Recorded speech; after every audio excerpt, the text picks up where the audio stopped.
وَمِنَ الْإِبِلِ, and of the camels. They are اثنين, 2.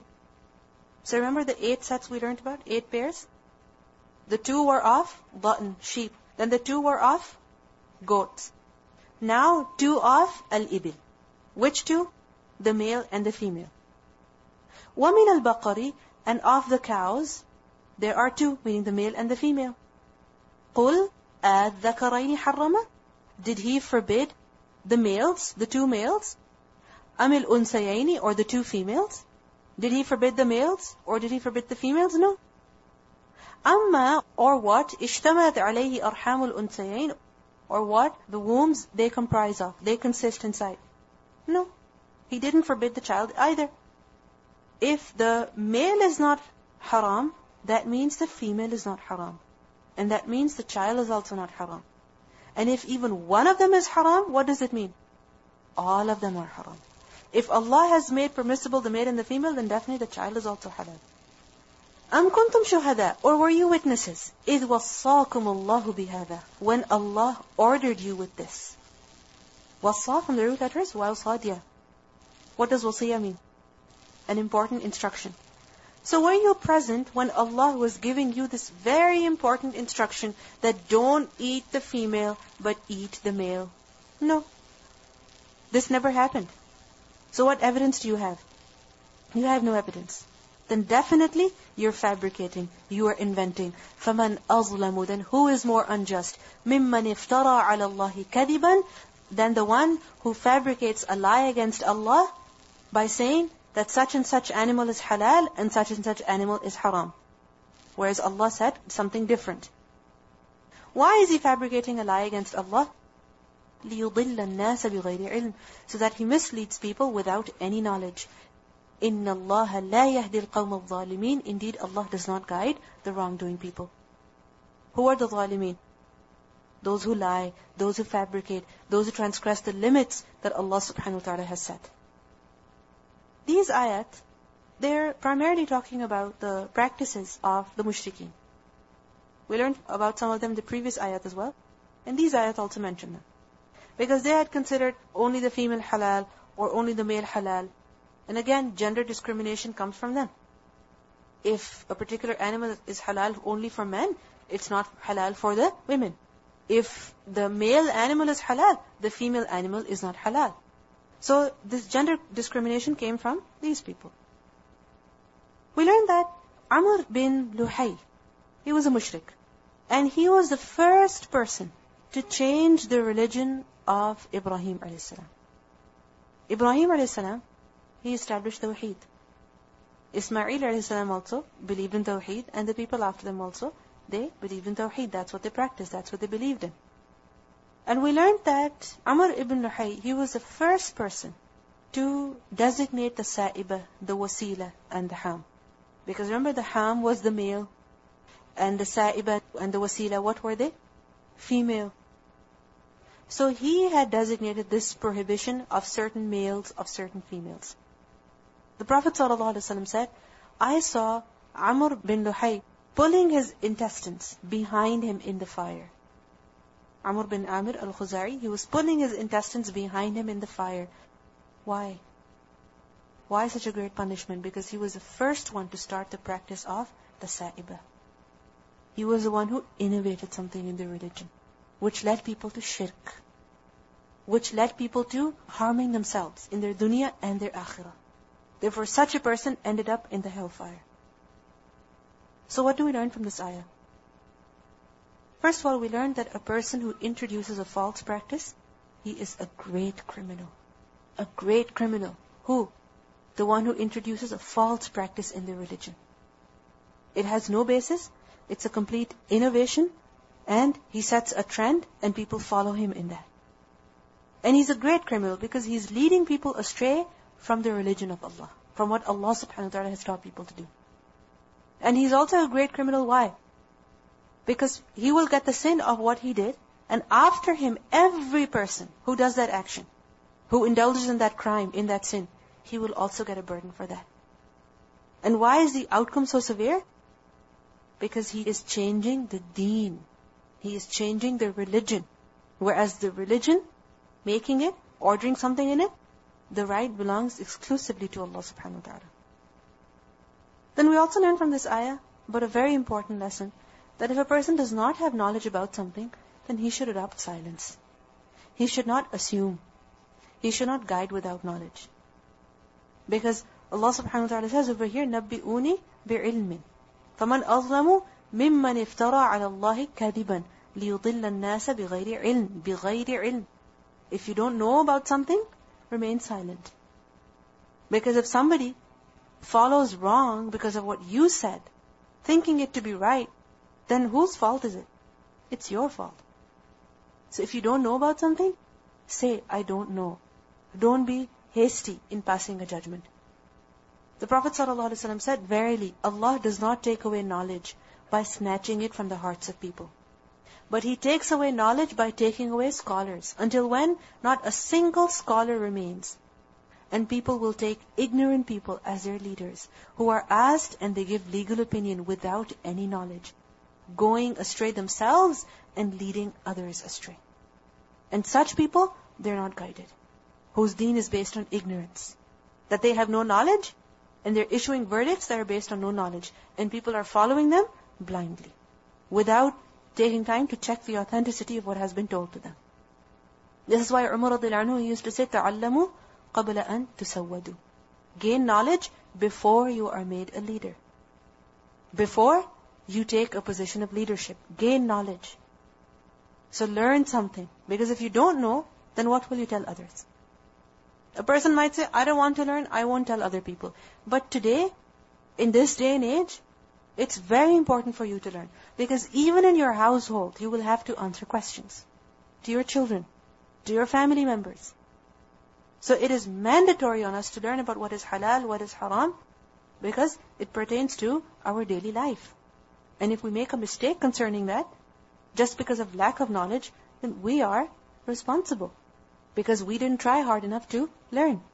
And it's possible that you are in the process of learning, you learn about one thing, and you tell other people about it. And later on you find out that what you learned was incorrect. Therefore, what should you do? Correct it.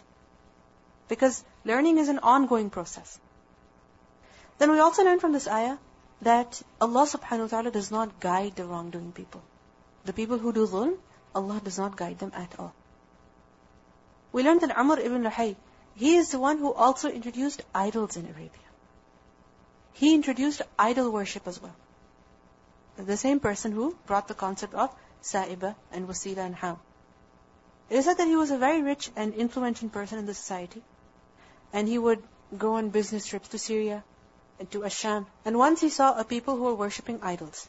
And he got very impressed by them. And he brought some to Makkah as well. Just imagine the hub of the Tawheed. He brought idols over there. And he introduced idolatry over there. And he is the one who introduced the concept of Wasila and Sa'iba and Ham, etc. So a person who does dhulm, Allah does not guide him. Okay, we listen to the recitation of these ayat. Okay. Share your reflections. Assalamu alaikum. We were talking about, usually in our Somali culture, like at weddings, we have so much food. And then at the end, like there's so much food wasted and thrown in the garbage. Or when we go to restaurants, we have like a really big plate of rice. And then there's so much food that's being thrown in the garbage, like a chicken that hasn't even been touched. It goes straight to the garbage. And it's like sunnah to eat even every single morsel. When you're eating, if people ask you, are you still hungry? If you're cleaning your plate. Yeah, if you're cleaning your plate, they ask, are you still hungry? And you don't know, the barakah could be in what you have left behind in the plate. Just take a piece of bread and wipe your plate. What's the big deal? It's perhaps the best part. It's all the sauce and everything is there. So eat that. I watched this video once in which they were showing, you know how in restaurants people, when they leave their food, and it's thrown in the garbage can, they had showed about how this man, he came to collect the garbage and he took all those pieces of meat out. And he took it home and the children were eating it. We leave pieces of meat, we leave vegetables, and we leave so much food, and somebody's waiting for that. Yeah, assalamu alaikum. I was just saying, my family, the shoppers, because what we do is when we go to the store, we're like, oh, we're going to buy only one thing, and then we come back with like 100 other things that we really don't need. And then when I was thinking about it, if we look at my house, like we have one bottle of Javex, and then there's another bottle of Javex that's exactly the same but with different name. And then we have another one that's same value but different names. And subhanAllah, when we think about it, when we see the word sale, everyone starts rushing for it, but do we really need any of those things? And what my aunt usually says is, you know what, write that thing that you really want, and then don't buy anything else besides that thing, because subhanAllah, you're just going to pile up and pile up and pile up on things that you really don't need. And then we wonder we don't have money to give as sadaqah. Yeah, and then usually when you do spring cleaning, we take out all the stuff in our house and we see like piles and piles of clothes and stuff that we haven't used in like 10, 20 years. And subhanAllah, you're just looking at it and you're just like, do we really need all this stuff? Do we really need to keep adding to it? SubhanAllah, because I had gone to Africa for 2 years, and when we were there, my mom took us when we were pretty young. So it was a really good experience for us. So when we went there, we'd go to the store and we'd see kids our age and younger. SubhanAllah, they're holding younger kids with them, and they have no food. And when they see us taking food out of the store, they come running after us, asking us, can you give us a piece of bread?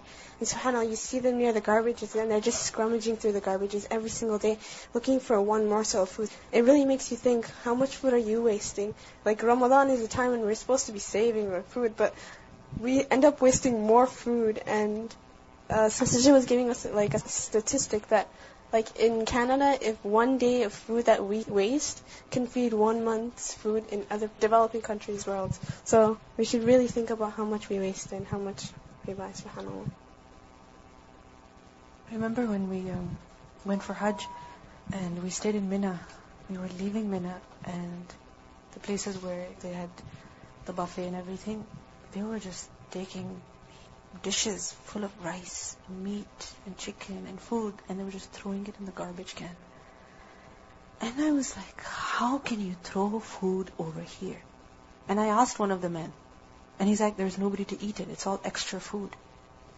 But unfortunately, when people go from here for Hajj, they don't realize we're going for ibadah, not to enjoy buffets. And when there's so much food, obviously you don't have time to eat. And how much can you eat? How much can you eat? And that food goes waste. Nobody's there to eat it. Nobody. So we really need to see how much food do we really need to eat, how much do we get for ourselves to eat, and how much of it goes waste. The same money could be spent elsewhere to provide the needy. Similarly, I saw a big piece of meat, like a whole leg, that had been thrown on the side of the road. Why? Because it was extra meat. Somebody had perhaps got that meat as sacrifice, and it's just there. You don't need it. Nobody needs to eat it. Alhamdulillah, it's a good thing. There's no needy person. But even there, you'll find needy people. You will find needy people. But there's just so much food that people are wasting it. Assalamu alaikum. I had just recently watched a documentary. It's called Blue Gold. And what it was saying was that sooner or later, our fresh water will be almost gone, to the point where people start fighting for fresh water rather than, gold or diamonds or oil or anything like that. And the mega corporations, they're actually picking up on this. And they're going to many different countries and they're trying to buy out their fresh water resources. For one was Bosnia. And they had gone there, and the people there, they fought for their water because they're impoverished already, and the only thing they have is their fresh water. And these mega corporations, they're going there and they're trying to buy it out so they can use it for their manufacturing plants and stuff like that. And they pretty much fought until they had their fresh water. But they were saying that sooner or later, these mega corporations, they're going to keep on trying to get people's different countries fresh water. Especially with the ice caps, they're melting. Our fresh water is just going and going. And especially like us in the West, we have such a huge quantity of it. And that we waste it. And then, so sooner or later, we're just going to start fighting for fresh water. When we waste, the blessing is taken away. There's no barakah. Assalamu alaikum. We were just talking about how in North America there are so many people overweight and obese, and everyone is trying to lose weight, whereas, in underdeveloped countries or places where they don't have even like one meal a day, they're just dying of hunger, and there's so much poverty, and that same food we're just using in excess, and we're like harming ourselves through that, and they're being harmed because we're harming ourselves. Assalamu alaikum. Going back to, there's a lot of food wasted here. Anyways, I remember when we traveled to Africa, when Fatima was still 9 years old. She was very little, and she's seen the poverty, and we literally lived in it. And so she looked at me and she said, Mama, when we go back to Canada, we don't need anything. This is what she said. And even before that, we would scrape our plate and lick our fingers how we eat. Because in some culture, it's an embarrassment for them to scrape the plate and lick your. It means for them that you are still hungry. You've never eaten before. So it's an embarrassment. And it's a totally wrong belief. So when we were there, like I said, no wonder you guys don't eat because you're wasting so much food. So for them, for some of them, they don't know. For some of them, it's cultural that it's embarrassment for them to finish the food. And subhanAllah, I don't know, I just can't waste food. Assalamu alaikum. I just thought about one of the verses. It's actually in Al-Huda. It says, not exact translation, but are they equal, those who know, those who do not know, right? And we know, the mushrikeen, all their practices, there's no evidence behind it. And one of the tactics of shaitan is for you to do innovation. You may do something right, and you think you're doing it right, but it's actually wrong. So it won't hurt for you to ask someone when you hear something about the deen, oh sister or brother, is it from, where did you hear it from? Can you give us the evidence? It won't hurt for you to do that. Just don't blindly follow. Assalamu alaikum. I just want to share 2 quick things. About food, I met this lady once, and she, I think, been through poverty. So she was telling me how they have actually seen life of poverty. Because she's like, we personally used to be outside the restaurants waiting for them to throw the garbage and we could eat the food from it. And then now they moved here, and she was saying how her own children are not even thankful for the food because little piece fell on the ground, they're going to pick it up and throw it in the garbage. They won't even clean it. It's not dirty or anything, but if there's no value because, they have so much here. And about the clothes, let alone the dresses of the wedding, we are now into too much of the fake jewelry, which is so expensive. I was personally crying over my wedding dress, and I personally know somebody who bought there for $60,000. I'm like, are you serious? You're going to wear that only for a few hours only. And then I think for us girls, it's the matching that just kills us. You have to match from top to bottom. Sorry, and sometimes the sad thing is that if you get the wedding dress and you're not going to wear it again, obviously, why keep it for the next 20 years just to show your children? Why? Give it to somebody else who could wear it. If you've made this mistake of buying a very expensive wedding dress, don't just leave it in your closet in a suitcase to sit there for the next 20, 25 years and eventually your children are going to throw it out. Give it to somebody else who can wear it. And there's no harm in wearing somebody else's wedding dress because they wore it for some time, you can wear it for some time and pass it on to somebody else if you really have to wear something that's that gaudy, extravagant, right? Assalamu alaikum. Just looking at the variety of fruits and vegetables that Allah subhanahu wa ta'ala has blessed us with. And for the longest time I was just thinking the colors, where did we get inspired to come up with such beautiful colors? But really and truly it's originally from the creation of Allah subhanahu wa ta'ala. The colors are just so amazing. So not only is it pleasing to our eyes, but to the smell when we cook and to our taste buds and everything. And so Allah is providing for us, so let's take advantage of what He has given. Assalamu alaikum.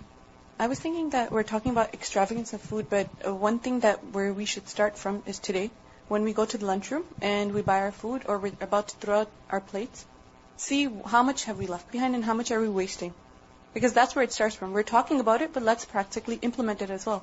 And for those students who are online, they could do the same thing. In their homes, go in their fridge, look at, okay, what's extra, what haven't I eaten, what do I know that's going to go bad, and then I'm going to throw it out. Eat it now, before it goes to waste. Exactly. And if you know you're not going to eat it, don't take it. Don't buy it. Don't pour too much. Recitation of these ayat.